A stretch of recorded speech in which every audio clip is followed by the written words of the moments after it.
This first study, look at this, they found in rank order, decongestant medications were the most impactful on causing dysbiosis. Second to that, shockingly, proton pump inhibitors or acid-lowering medication, acid-suppressing medication. And then third to that, least impactful, so surprising to me, were antibiotics.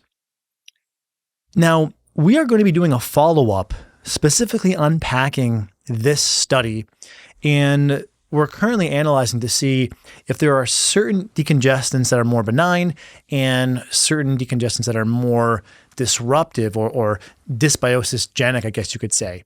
But consider the fact that most decongestants are what's known as sympathomimetic, meaning they stimulate the sympathetic nervous system.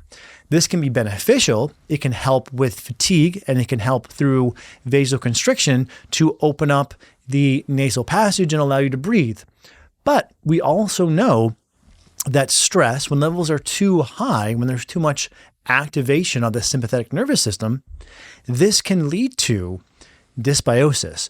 So what might be happening here is, albeit the decongestants are helping with the congestion, because they're sympathetic mimicking and they stimulate these adrenergic receptors, I believe they're known as, that may lead to some of the negative effects that too much sympathetic stimulation can cause on this colony of bacteria in your body and lead to dysbiosis. And again, the fact that decongestants were the most tightly correlated with dysbiosis is fairly surprising. I should also be careful to say this does not mean that I'm endorsing to never use a decongestant.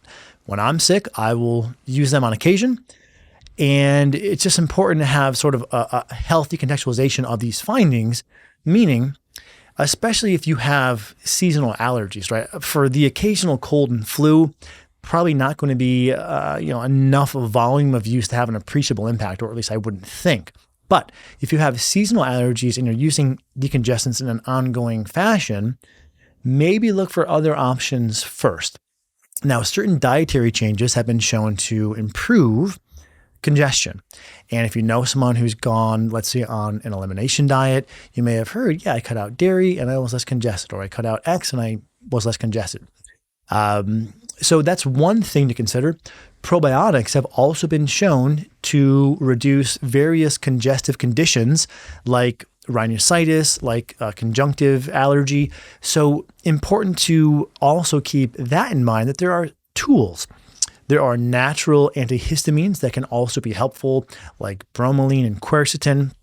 And then if you do need a decongestant, I would say use one, but just understand that there may be a gut-associated side effect that we haven't fully appreciated up until now.